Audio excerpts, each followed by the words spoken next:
जब मुझ सब में अच्छाइयाँ ढूंढना प्रारंभ कर दे। भोजन करने बैठा है तो उसमें भी अच्छाई ढूंढे। आज बाबा की कृपा है, थोड़ा मान लो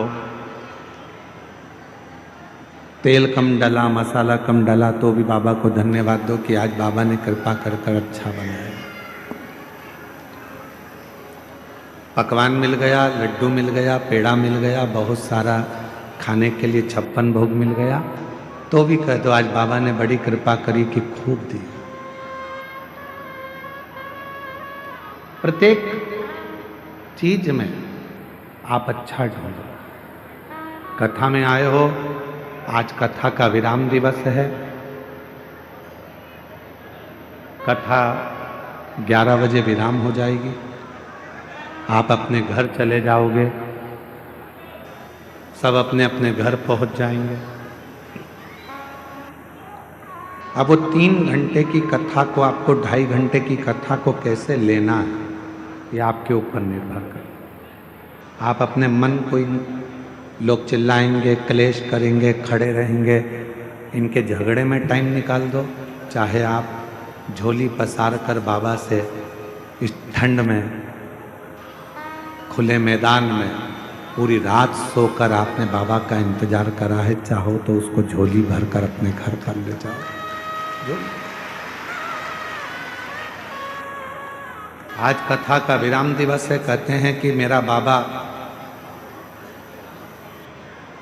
जब जाता है, कुबेर भंडारी जब पोथी लपेटकर अपनी पोथी को बांधकर, जब मेरा कुबेरेश्वर महादेव जिस भूमि पर कथा कर कर जाता है, आखिरी दिन वो अपनी झोली का पूरा खजाना जो जिंदगी में आशीर्वाद स्वरूप है वो सब लुटा कर जाता है, उसकी जिंदगी सार्थक होती है। पूरी रात शिव भक्तों ने रोड पर सोए हैं, क्योंकि पंडाल में तो जगह नहीं थी, पंडाल के बाहर जगह नहीं थी, भोजनशाला में जगह नहीं थी, रोड के उस पार जो टेंट लगा है उसमें जगह नहीं थी।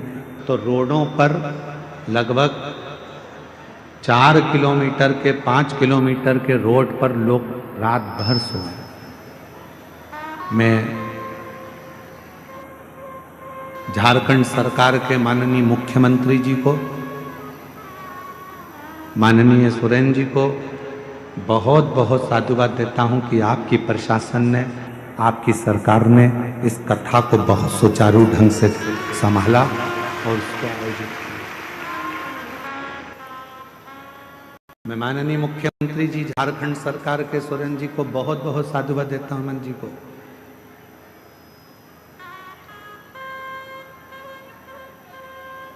जिन्होंने झारखंड सरकार के इस पवित्र प्रांगण में भाव से इस कथा को आयोजित करवाया। मैं इस बाबा देवघर के कलेक्टर महोदय को, एसपी महोदय को, IG, DIG, commissioner, SDM, TI,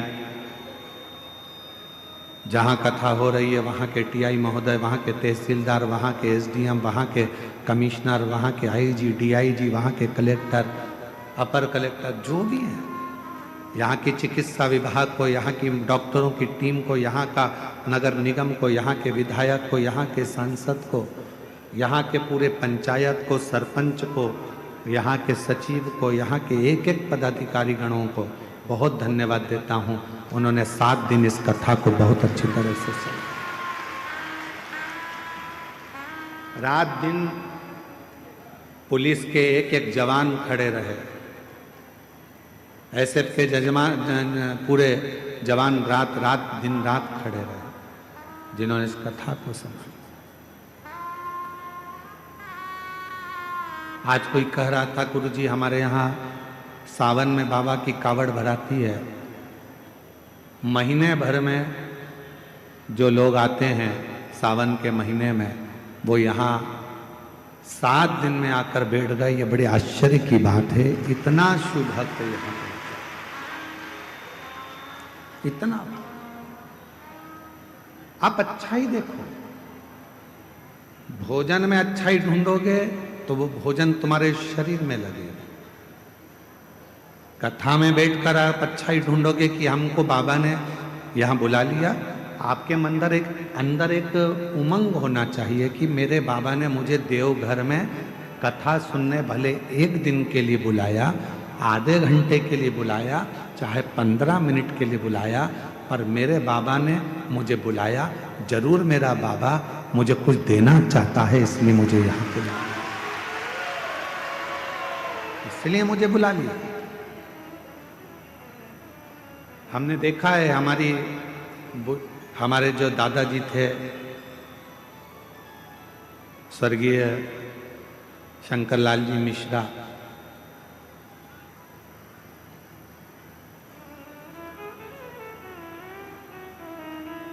हमारे परिस्थिति तो ऐसी नहीं थी कि हमारे पास में बहुत सारा धन हो। उस समय पर तो बस एजुकेशन अच्छे से हो जाए, पढ़ाई अच्छे से हो जाए, वही प्रभु से कामना करते थे।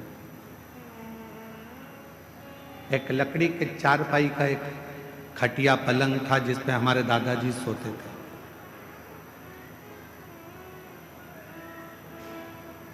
उनके पास में थोड़ा सा मिठाई होती थी या थोड़ा सा गुड़ होता था, तो वो अपनी पुड़िया में छुपा के तकिए के नीचे, गद्दे के नीचे रख लेते थे।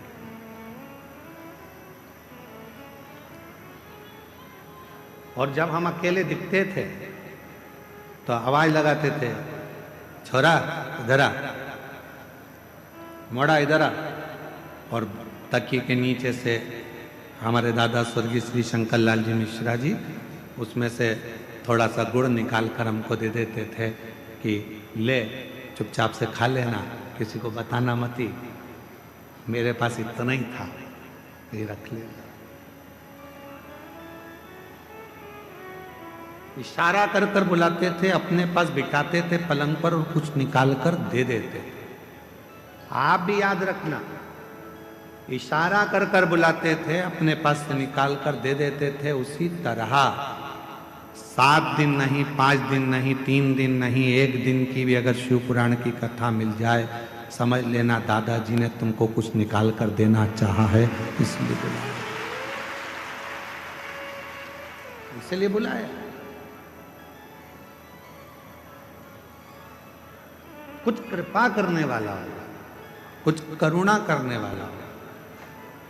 ये कथा तो आज 20 तारीख को विराम हो जाएगी, 26 तारीख को पुनः कथा छत्तीसगढ़ की पवित्र धरा पर प्रारंभ हो जाएगी।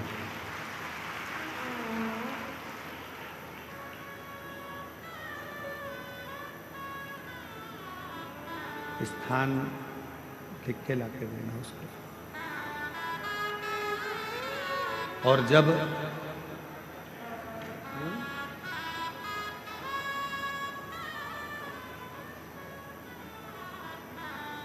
यदि मेरा भोले बाबा, मेरा शंकर, मेरा त्रिकालदर्शी, कैलाशी, अविनाशी, मेरा शिव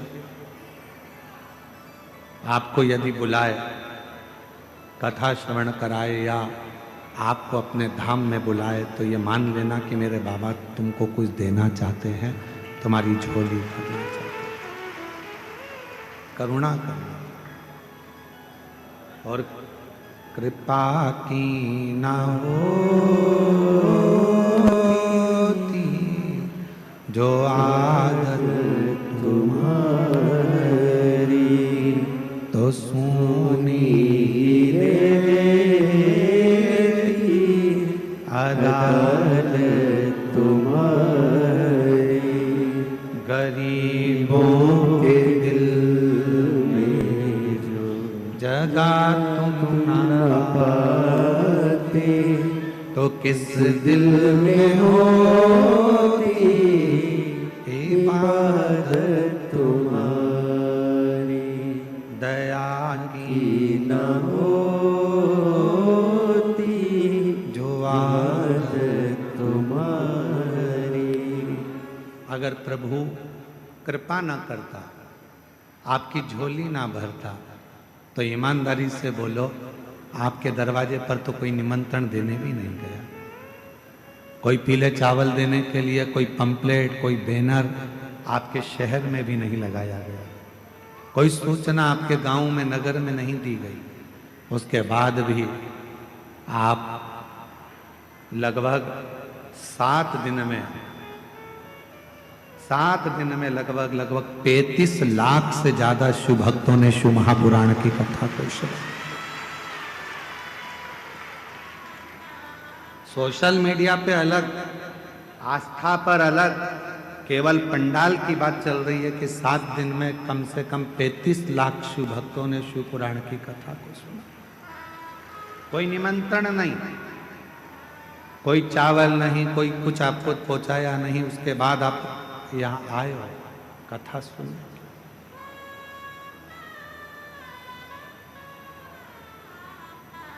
बिठले सेवा समिति हो चाहे दुनिया की कोई समिति हो, आपके लिए बहुत ज़्यादा व्यवस्था नहीं कर सकते, क्योंकि 100 लोग आए तो उसकी व्यवस्था हो सकती है, 200 लोग आए तो उसकी व्यवस्था हो सकती है, पर लाखों में मालूम ही नहीं पड़ता कब कितने आ जाएंगे।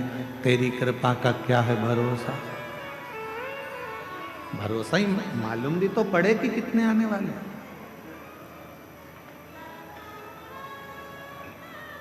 अच्छा देखते,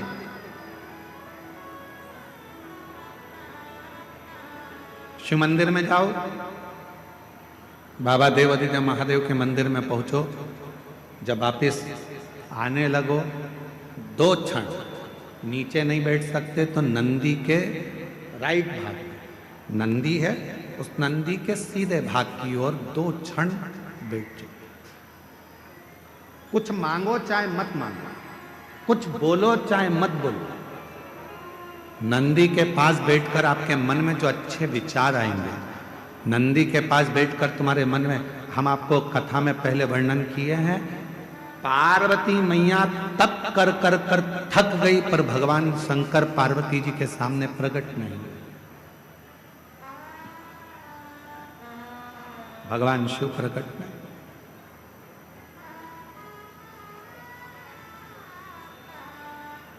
यहां तक कि मां पार्वती जी का नाम अर्पणा पड़ गया, पूरा शरीर मां पार्वती जी का काला पड़ गया, दुबली हो गई, दुर्बल, बेहोश होकर चक्कर खाकर जमीन पर गिर गई, तो भी शिव नहीं। शिव कब आए? जब मां पार्वती जी की सहेली सखी शिवलिंग का निर्माण कर कर उसी के सामने एक छोटा सा ढेला नंदी का बना दिया और नंदी के पास बैठकर मन में सोचने लगी, आज मेरी सहेली चक्कर खाकर नीचे गिर गई, आज उसके शरीर में बहुत कष्ट है, दुबला हो गया शरीर, काली पड़ गई पूरी। बस नंदी के पास बैठकर वो अपनी सहेली के बारे में सोच रही थी, वो सखी सहेली के लिए सोच रही थी। इतनी देर में तो देव अधिदेव महादेव पार्वती जी के सामने प्रकट हुए, सम्मुख प्रकट हुए, सामने।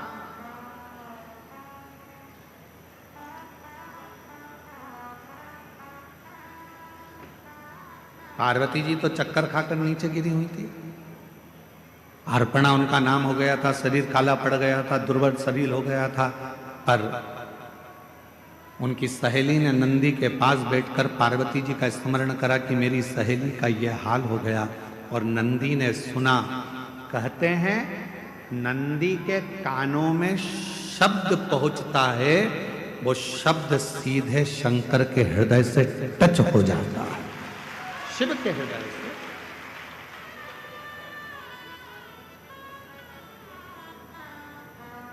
इसलिए शायद हमारे यहाँ जब प्राण प्रतिष्ठा होती है तो एक सोमसूत्र बंधता, एक सोने का तार शिव और नंदी के बीच में एक तार होता है, एक चांदी का तार डलेगा चाहे स्वर्ण डलेगा, पर एक तार शिवलिंग के नीचे से नंदी के सामने तक, नंदी के चरण तक वो तार जाता है, जिसको पत्थर से ढक दिया जाता है, जमीन में दबा दिया जाता है, उससे उसका संबंध होता है। उससे उसका जैसे विवाह करते हो तो गठजोड़ा बांधते हो, लोग यहाँ आते हैं देवघर में तो बाबा का गठजोड़ा बांधते हैं, तार से तार को जोड़ते हैं। उसी तरह शिव से नंदी और नंदी से शिव को भी जोड़ा जाए, दोनों।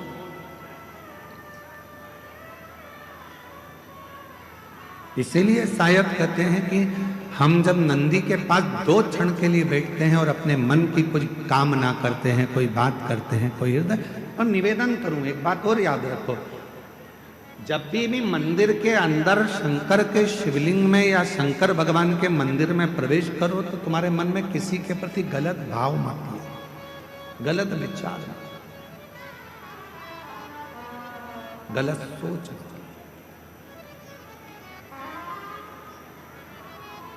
गलत विचार आएंगे तो वो गलत ही होगा। आप लोगों में से कई माताएं ऐसी हैं, कई भाई ऐसे हैं, कई मेरी बेटियां ऐसी हैं, कई मेरे बेटे ऐसे हैं, कई मेरी जीजियां ऐसी हैं, कई मेरे जीजा ऐसे हैं, कई माताएं ऐसी हैं, कई पिता ऐसे हैं जो दिन में मंदिर में जाते हैं तो भगवान के सामने जाकर सोचते हैं अब तो मर जाऊं तो अच्छा, बहुत परेशान हो गई भगवान, इतनी कष्ट की जिंदगी जी रही हूं कि अब तो मर जाऊं तो अच्छा। तो मरना तो सबको है, कोई अमर बूटी खाकर पैदा नहीं हुआ संसार। बड़े बड़े सूरमा भी चले गए तो बड़े बड़े एक्टर भी चले गए तो बड़े बड़े प्रतिष्ठित भी चले गए, मरना तो सबको है। तो ये विचार क्यों करना कि मर जाऊं तो अच्छा, मेरा तो जीवन ही ऐसा हो गया। हे भगवान, अपने आप को दिन रात कोसते रहते हो कि मैंने तो अपनी जिंदगी बर्बाद कर ली, मेरा तो जीवन ही बेकार हो गया, काहे को भगवान मुझे जन्म दे दिया, हे भगवान मेरा जीवन ऐसा हो गया, हे भगवान मेरा जीवन ऐसा हो गया। क्या कमी रखी परमात्मा ने?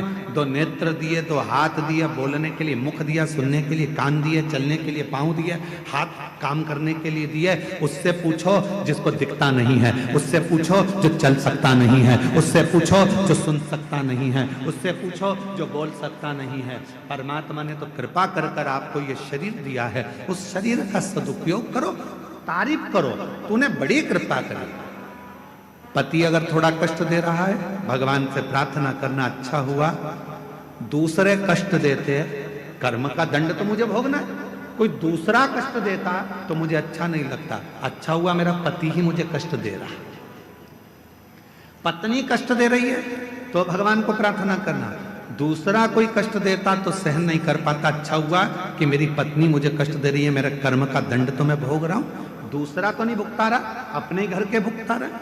बेटा अगर कष्ट दे रहा है तो परमात्मा को धन्यवाद देना, अच्छा है यहीं पर कर्म का दंड भोग लूंगा, अगली बार तू जन्म देगा तो कम से कम राम जैसा पुत्र तो देगा, ऐसी कृपा कर। सब कर्म हम यहीं भोग चले, सब।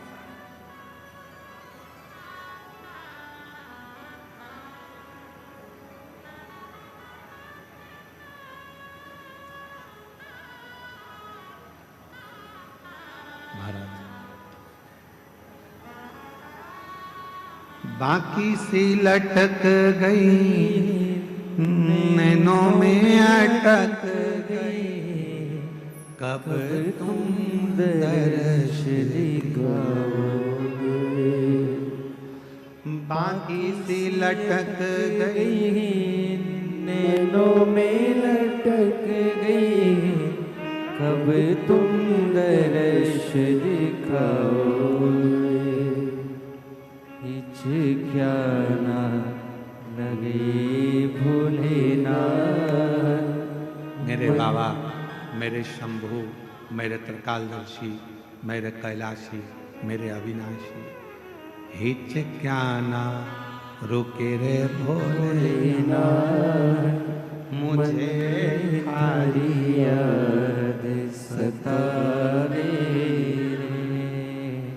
ओ देवघर के भोलेनाथ, मने थारी याद सतावे रे। फिर कब तुम बोलाओ भोलेनाथ,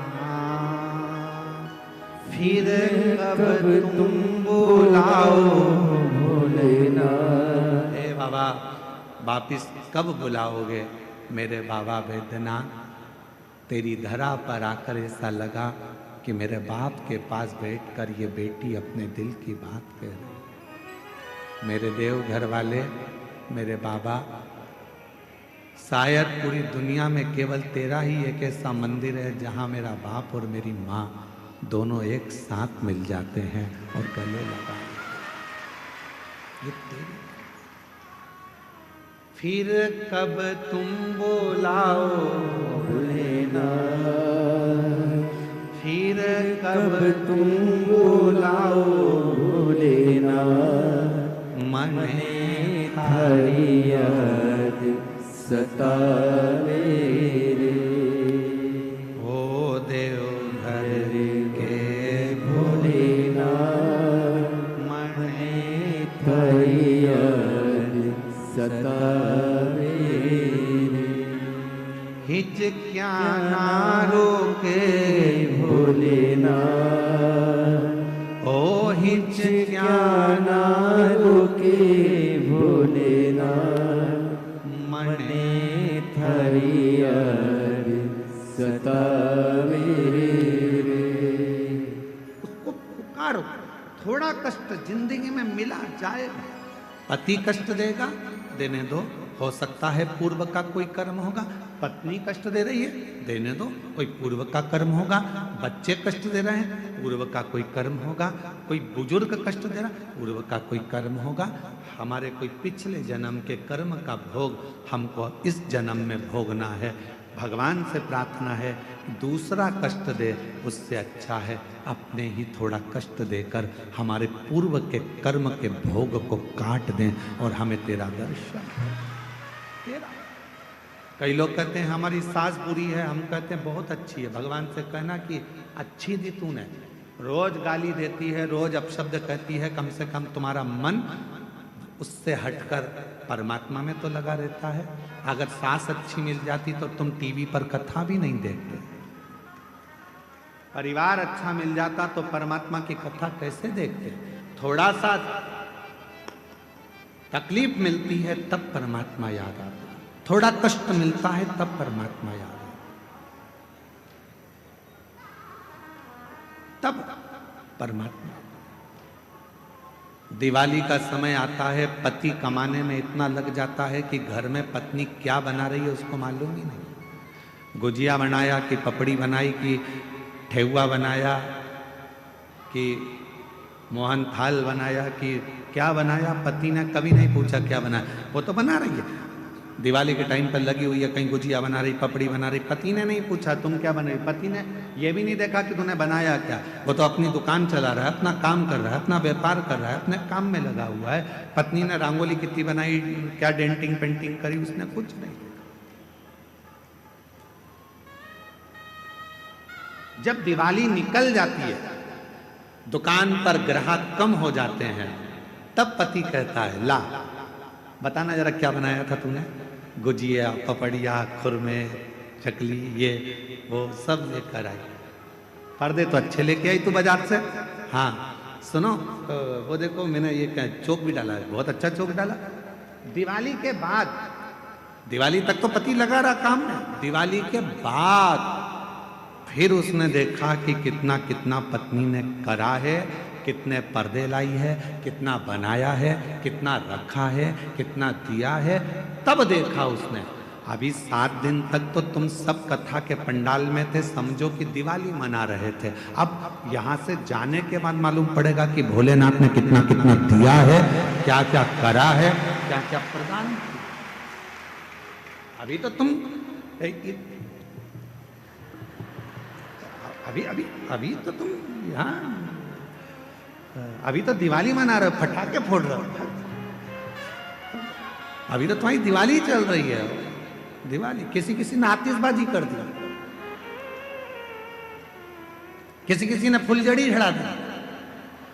अभी तो दिवाली चल रही है। और हमारे यहाँ दिवाली पर ऐसा होता है, कई बार देवरानी जेठानी एक साथ बैठ के पपड़ी बना लेती है, देवरानी जेठानी मिलके गुजिया बना लेती है। तो कई देवरानी जेठानी यहाँ पर भी बैठ के अपना अपना सामान निकाल के एक दूसरे को बांट के खा गई। दिवाली मनाई है। अब दिवाली तो तुमने मना ली पूरी, अब अपने घर जाओगे, पूरा मेला समाप्त होगा। जब अपने घर पहुंचोगे तब मालूम पड़ेगा कि अपन को अब दिवाली पर अपन ने मिठाई कितनी बनाई है, कितनी रंगोली डाली, कितना पर्दा, कितना सामान आया। बस तुमने जब दिल से 7 दिन की शिव पुराण की कथा देवघर की सुनी है तो घर पहुंचकर मालूम पड़ेगा कि पर्दे कितने बदले हैं, कितना गुजिया पपड़िया अर्थात कितना मेरे बाबा ने तुम्हारी झोली में भंडार भर कर दिया है। अभी नहीं, अभी तो तुम दिवाली मनाओ, अभी तो तुम्हारी दिवाली, अभी अभी अभी क्या सोचना, पहुंच कर देखेंगे कि हमको बाबा ने कितना दिया है, 3 महीने में कितनी कृपा। एक पत्र है, अच्छा है।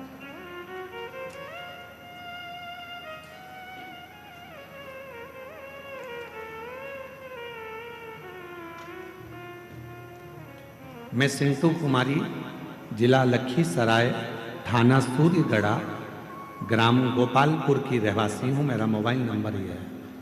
मेरी शादी को 16 साल हो गए थे पर मेरे घर में औलाद नहीं थी। 16 साल में ऐसा कोई डॉक्टर नहीं है जिसका मैंने इलाज ना कराया।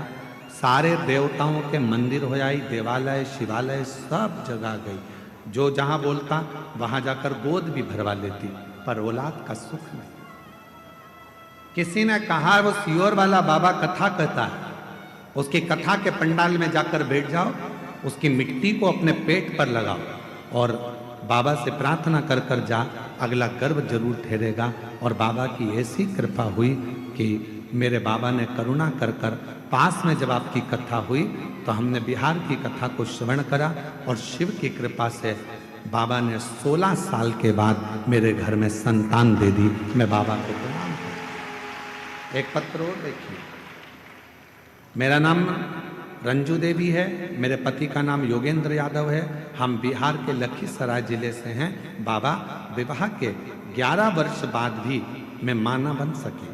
डॉक्टरों में हर जगह इलाज करवाते करवाते अब बाबा की कृपा पर बाबा के भरोसे छोड़ दिया। और ऐसी मेरे बाबा ने कृपा कर दी कि मैं कुबरेश्वर धाम का क्या वर्णन करूं।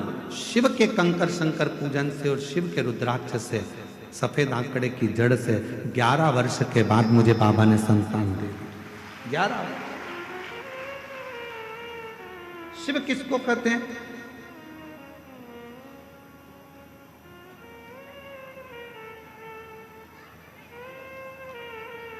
भगवान शंकर की उदारता किसको कहते हैं? बिना बोले जो सब कुछ दे दे, बिना। ये कथा तो 20 तारीख को यहाँ विराम हो जाएगी। अगली कथा जो 26 तारीख से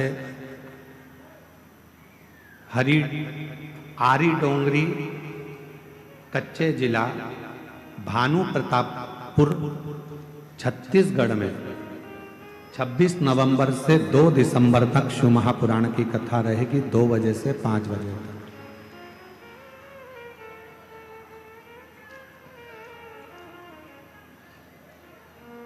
जोहार झारखंड।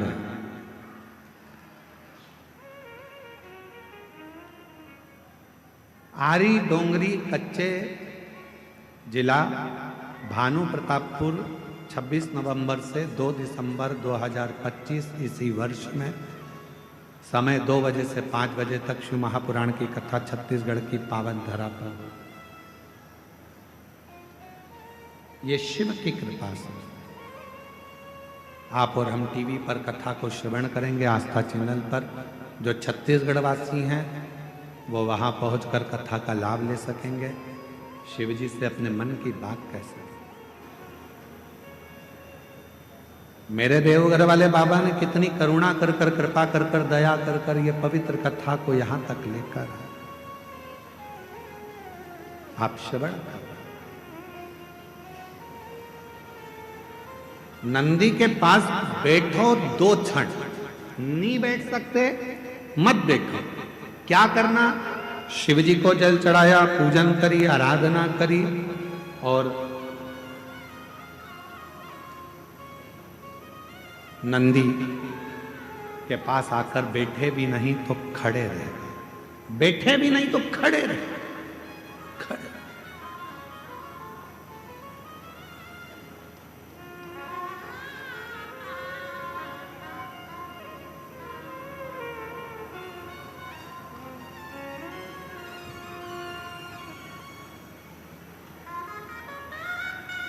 खड़े होकर तुम्हारे मन में भी जो भाव आएगा, विचार आएगा, जो तुम्हारे मन के अंदर चल रहा होगा, वो नंदी तक पहुंचेगा।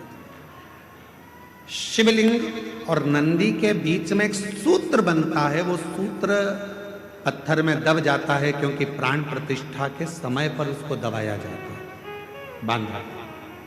जब हम कोई बात कहते हैं तो भगवान शिव तक वो बात पहुंचती है, शिव तक।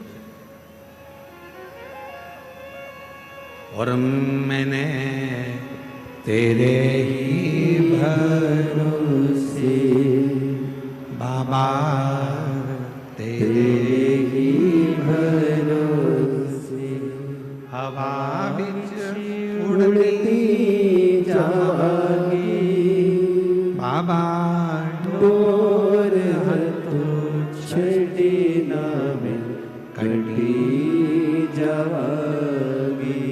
भोले मैं तेरी पतन। हम जब नंदी के पास खड़े होकर अपने मन का भाव कहें, व्यक्त करें, उस नंदी के श्रवण के द्वारा, नंदी के श्रवण शिव तक पहुंचे।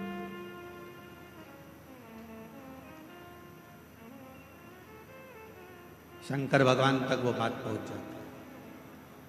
पार्वती जी की सहेली ने नंदी के पास बैठकर अपने मन में सोचा था, मेरी सहेली की ये दशा है, और शिव प्रकट हो गए।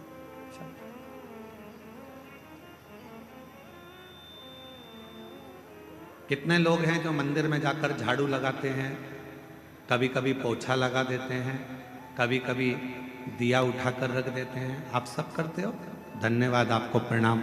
मैं नमन करता हूं आपकी भक्ति को, आपकी श्रद्धा को, आपके विश्वास करो। कभी कभी कोई व्यक्ति ऐसा होता है जो तुमको तनख्वाह नहीं देता है, पर तुम उसका काम करते रहते हो, काम करते रहते हो, काम करते रहते हो, तो वो कुछ ना कुछ तुमको दे ही देता है। खाने का देगा, पीने का देगा, कुछ भी देगा, पर देगा। उसी तरह जब हम भोले बाबा की मंदिर में जाकर सेवा करते हैं, चाकरी करते हैं, आराधना करते हैं, तो मेरा शंकर भी हमारे पूर्व के कर्म को काट कर हमारे को कुछ ना कुछ तनख्वाह देना प्रारंभ कर देता है, कुछ ना कुछ देना।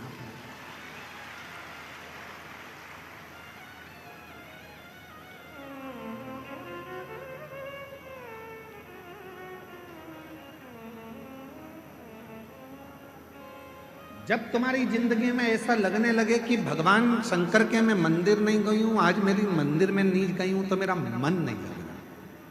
जिस दिन तुमको ऐसा लगने लगे कि बहुत दिन से मैंने शिव पुराण की कथा नहीं सुनी है, तो मेरा मन नहीं लग रहा। कभी तुम्हारा मन करे और तुम्हारे मोबाइल पर शिव पुराण की कथा नहीं दिखे तो मन नहीं लग रहा। जब तक मैं शंकर के मंदिर नहीं जाती हूँ, मन नहीं लगता है। सीहोर वाले महाराज को जब तक सुनती नहीं हूँ, शिव पुराण की कथा नहीं सुनती हूँ, मन नहीं लगता है। जब तक श्री शिवाय नमस्तुभ्यम एकाध बार नहीं बोल लेती, मेरे को अच्छा नहीं लगता है। समझ लेना कि मेरा बाबा तुम्हारे दिल में प्रवेश कर गया है और बाबा ने तुम्हारा हाथ पकड़ना प्रारंभ।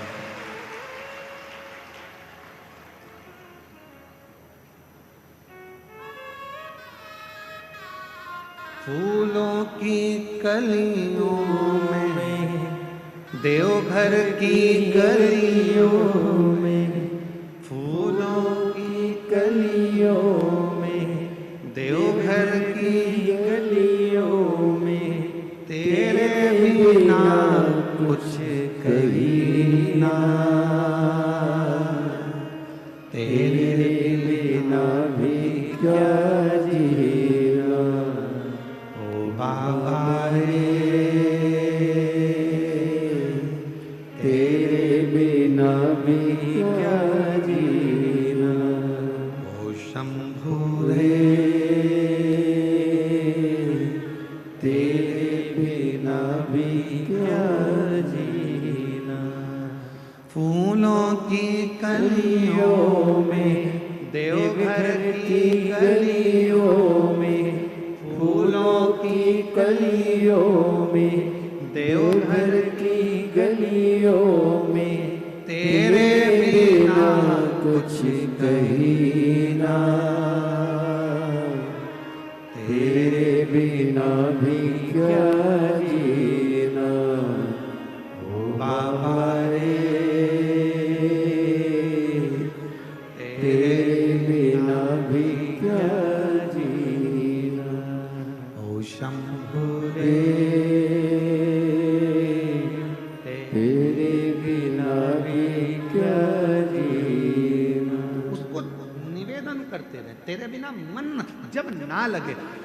शिव पुराण ना मिल रही हो सुनने के लिए, शंकर के मंदिर गए नहीं, जा नहीं पाए, किसी किसी के यहाँ कोई प्रॉब्लम हो जाती है, माताएं रजो धर्म से हो जाती हैं, मंदिर नहीं जा पाती हैं, किसी के यहाँ बच्चा जन्म ले लेता है, माताएं परिवार के लोग नहीं जा पाते, कोई अड़चन आ जाती है तो नहीं जा पाते, कहीं बाहर चले गए तो मंदिर नहीं जा पाते। तो कई कई माताएं, कई कई मेरी जीजियाँ, कई कई मेरे जीजा ऐसे उनका मन नहीं लगता, आज मेरा मन नहीं कर रहा, मंदिर ना जा पाई, पहुँचना, आज जल ना चढ़ा, आज कथा ना सुनता, उसका मन नहीं मन। प्रतिदिन जाती है और प्रतिदिन प्रार्थना करती है तो उसका मन शिव में लगा रहता। अच्छा, तुमको क्या लगता है कि तुम्हारा मन नहीं लग रहा? केवल तुम ही हो जो तुम्हारा मन नहीं लग रहा। जिस मंदिर में तुम रोज जल चढ़ाने जाते हो, अगर तुम एक दिन मंदिर नहीं जाते तो वहां पर रहने वाले मेरे देव अधिदेव महादेव का भी मन नहीं लगता तुम्हारे बिना। ये आई क्यों नहीं, पहुंची क्यों नहीं? पार्वती जी कहती हैं शिव जी से, रोज आती थी, खड़ी हो जाती थी, रोज झोली पसार के कहती थी मुझे ये दे दो वो दे दो। अच्छा है, आज शांति है। शंकर भगवान बोले री पार्वती, जब वो झोली पसार कर कुछ मांगती है ना, तभी तो मुझे लगता है कि मेरी बेटी आई है जो अपने बाप से हक से मांग रही है। बाप से ही तो मांगा जाता है, अपनी माँ से तो कहा जाता है, किसी दूसरे से थोड़ी ना कहेगी। पत्नी कहेगी पति से, बच्चे कहेंगे बाप से, किसी दूसरे से नहीं। और अगर दूसरे से कहेगी ना पत्नी की, किसी दूसरे को फोन लगाकर बोल दे मुझे ये सामान ला दो, फिर पति भगोना। किससे कहना था उसको? पति से। दूसरे से क्यों कहा? जब बाप बैठा था जिसके पास सब कुछ था, तो तू दूसरे से कर्जा मांगने क्यों गई? दूसरे के दरवाजे पर हाथ जोड़ने क्यों गई? तेरा बाप था ना, कहना था तो बाप से कहना था। भगवान कहते हैं जब मेरी ये बेटी, जब मेरा ये बेटा एक लोटा जल चढ़ाने के लिए आता है ना, मुझसे बहुत सारी बात कहकर जाता है, मैं जान जाता हूँ ये मुझे पापा समझती है, पिता समझती है, बाबुल समझती है, इसलिए अपने दिल की बात है, हृदय की बात। और हृदय से पुकारती है, हृदय से। कब से खड़ी हूँ झोली पसार, क्यों ना सुने तू मेरी पुकार। आप लोगों को आता है ये? जरा एक बार गा के बताओ तो। कब से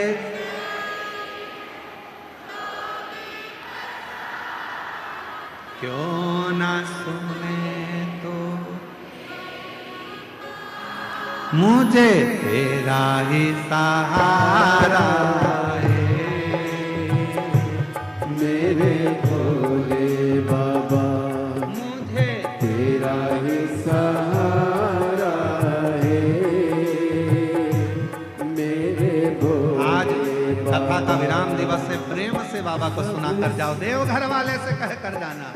कब से खड़ी हूँ झोली पसार, क्यों ना सुने तू मेरी पुकार। कब से खड़े झोली पसार, क्यों न सुने तू मेरी पुकार। मुझे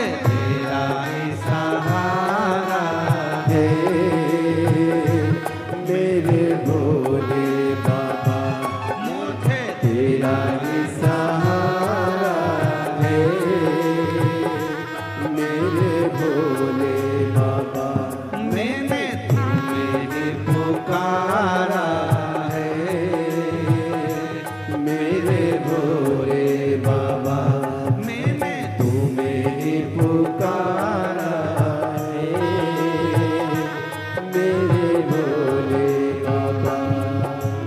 देख लो लगी है आज मंदिर में ये भीड़ भारी, देख लो लगी है आज मंदिर में ये भीड़ भारी। दर्शनों के खातिर आए हैं लाखों नर और नारी, दर्शनों के खातिर आए हैं लाखों नर और नारी। आ जाए भोले बाबा, आ जाओ त्रिपुरारी, भक्तों ने पुकारा है मेरे भोले बाबा। अरे भक्तों ने पुकारा है मेरे भोले बाबा। कब से खड़े हैं झोली पसार, क्यों न सुने तो मेरी पुकार। कब से खड़े हैं झोली पसार, क्यों न सुने तो मेरी पुकार। मुझे तेरा ही सहारा है मेरे भोले बाबा, मुझे तेरा ही सहारा है मेरे भोले बाबा। बड़े भाव से दोनों हाथों से।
हम लेके आए। तू बता जहाँ में लोग अपने हुए क्यों पराए। तू बता जहाँ में लोग अपने हुए क्यों पराए। तेरे सिवा दुनिया में, तेरे सिवा दुनिया में कोई ना हमारा है। मेरे भोले बाबा कोई ना हमारा है।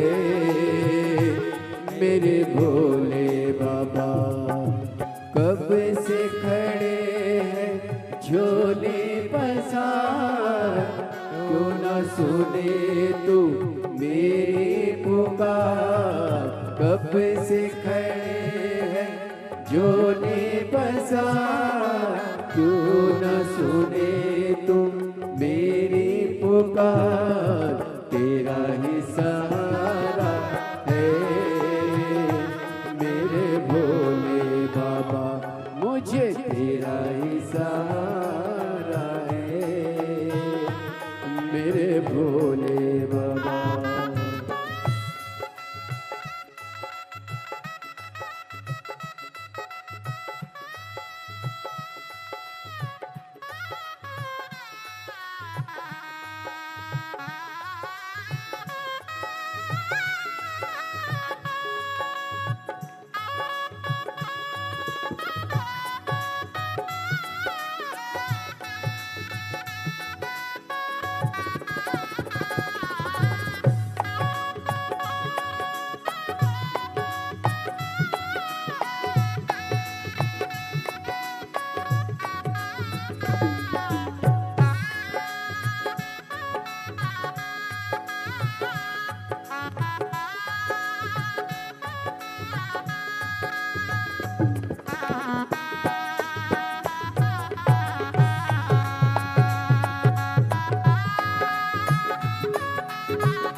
रास्ता न सूझे कहाँ जाए मुसीबत के मारे।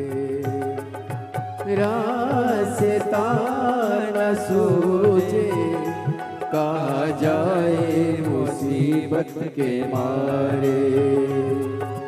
दूर कर दो संहारे तुम्हें के ये है तेरे सहारे। आसरा है तेरा दूर कर दो ये संकट हमारे।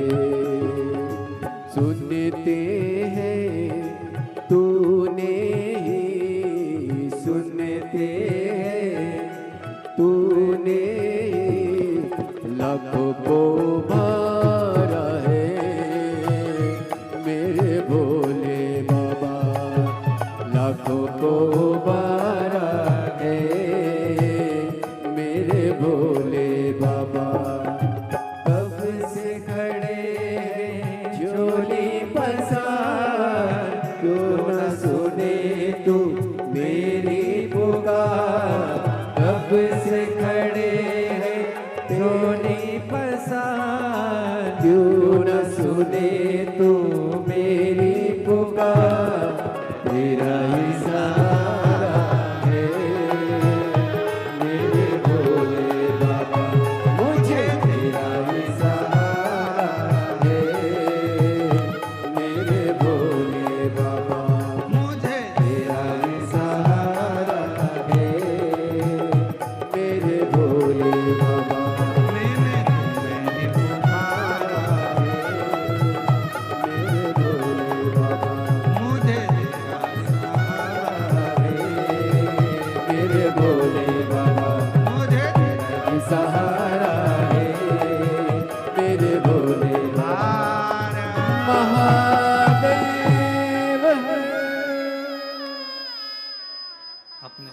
पर बैठकर, आज विराम दिवस की कथा है। बाबा से झोली पसार कर आप भी विनय कर लो, निवेदन करो, विनय करो, विनती करो। जहां जगह मिले वहां बैठ जाओ।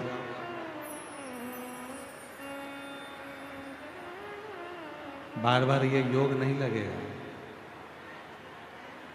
देवघर की पवित्र धारा, शिव महापुराण की कथा और मार्गशीर्ष मास,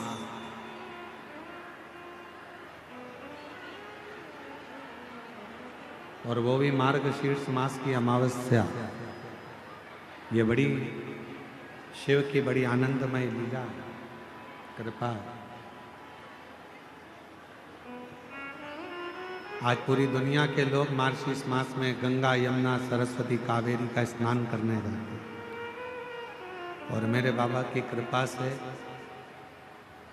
आपको सारे तीर्थ धाम आपके चरणों में, मेरे महादेव प्रणाम आपके। सब तीर्थों का स्नान यही है। साथ में बोलेंगे, प्रार्थना करेंगे, जहाँ जगह मिले वहाँ बैठकर बाबा को विनती करेंगे और हृदय से बाबा को निवेदन करेंगे। साथ में बाबा को बोलिएगा, प्रार्थना करिएगा, विनती करिएगा।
मंगलकारी शमशाने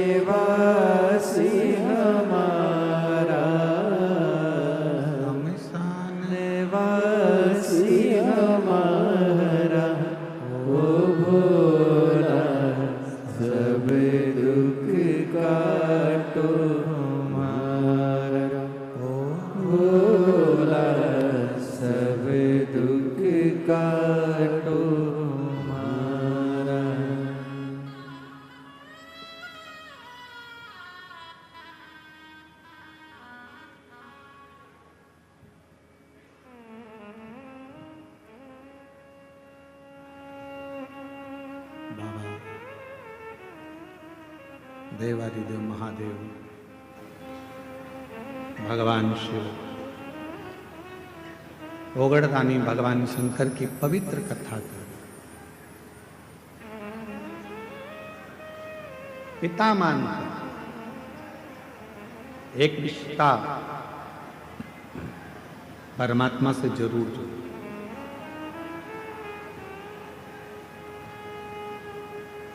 भगवान शंकर को अगर रोज जल चढ़ाने जाओ तो शिव जी से एक संबंध जोड़ लो, एक रिश्ता जोड़ लो। तू मेरा पिता है, तू मेरा सखा है, तू मेरा भाई है, तू मेरे परिवार का सबसे बड़ा सदस्य है। एक संबंध परमात्मा से। और ऐसे दयालुनाथ से रिश्ता बनाइए, ऐसे दयालुनाथ बोलो बोलो बोलो रिश्ता बनाइए, मिलता रहेगा आपको जो कुछ भी चाहिए, मिलता रहेगा आपको जो कुछ भी चाहिए। ऐसा करिश्मा होगा जो हुआ कभी नहीं, ऐसा करिश्मा होगा जो हुआ कभी नहीं। मांगा है भोलेनाथ से वरदान एक ही, मांगा है भोलेनाथ से वरदान एक ही, मांगा है भोलेनाथ से वरदान एक ही। तेरी कृपा बनी रहे जब तक है जिंदगी, तेरी दया बनी रहे जब तक है जिंदगी। ये मानव का शरीर जब तक रहे आपकी कृपा, आपकी दया, आपकी दृष्टि। एक कितना सुंदर संवाद शिव महापुराण में आता है। जिस समय पर भगवान देवादिदेव महादेव ने मंथन में निकला हुआ विष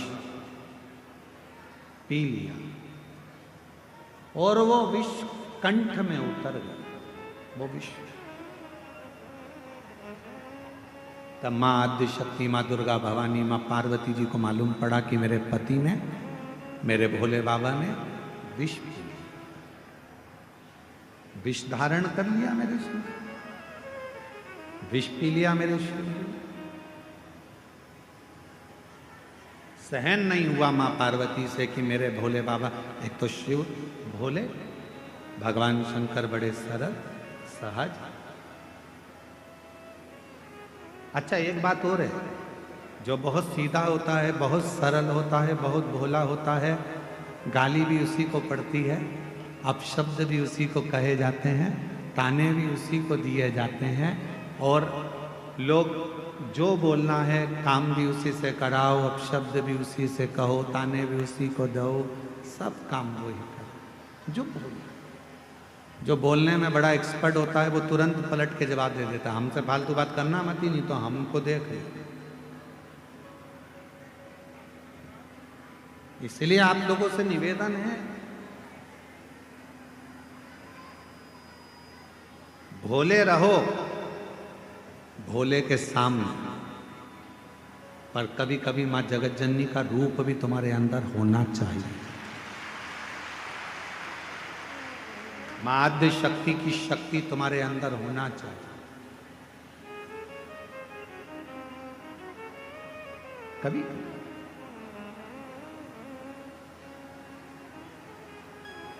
मंदिर जा रहे हो, शिवालय जा रहे हो, पूजन करने जा रहे हो, कोई आपको अगर पलट कर अपशब्द कह रहा है तो उसको जवाब देने की जवाबदारी आप,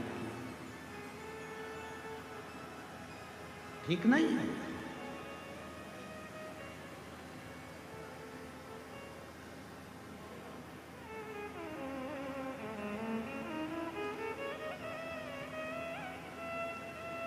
हम एक जगह पर सुन रहे थे तो किसी ने एक बात कही कि भगवान शंकर को पाने के लिए भोला होना पड़ता।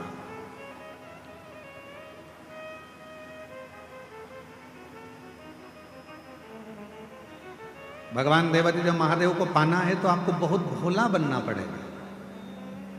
हम किसी के सुन रहे थे तो उन्होंने कहा, पर हम कहते हैं, ये व्यासपीठ कह रही है, शिव महापुराण कथा वर्णन कर रही है,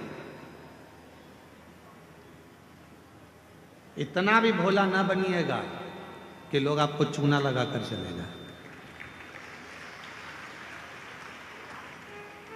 भोले बनो, हम मना नहीं करेंगे, पर इतना भोला ना बनिएगा कि लोग आपको चूना लगा दें। भजन करो, स्मरण करो, शिव मंदिर जाओ, सत्संग करो, शिव की भक्ति करो, मना नहीं है, पर यह भी नहीं कि लोग हमको पागल समझ लें या हमको चूना लगा कर चले जाएं, ऐसा भोलापन। भक्ति करो, मना नहीं। और भजन में जो सुख है,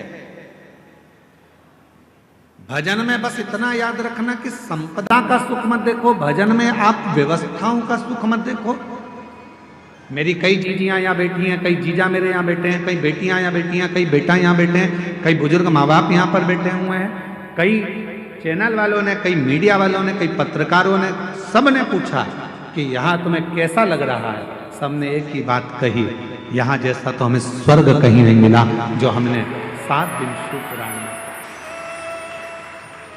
फिर किसी ने पूछा कि तुम कहीं गई थी, तुम्हें कुछ मिला था शिव पुराण में, तुम कैसे आई हो? तो किसी ने कहा कि बस बाबा की कथा है, ये तो मालूम था, पहले ही मालूम था कि भीड़ बहुत आएगी, तो हम पहले से ही विचार बना कर गए थे कि भीड़ तो आएगी, व्यवस्था अपने को खुद करना है, अपना बिछाओ, अपना ओढ़ो, अपना खाओ, आनंद पाओ और हर हर।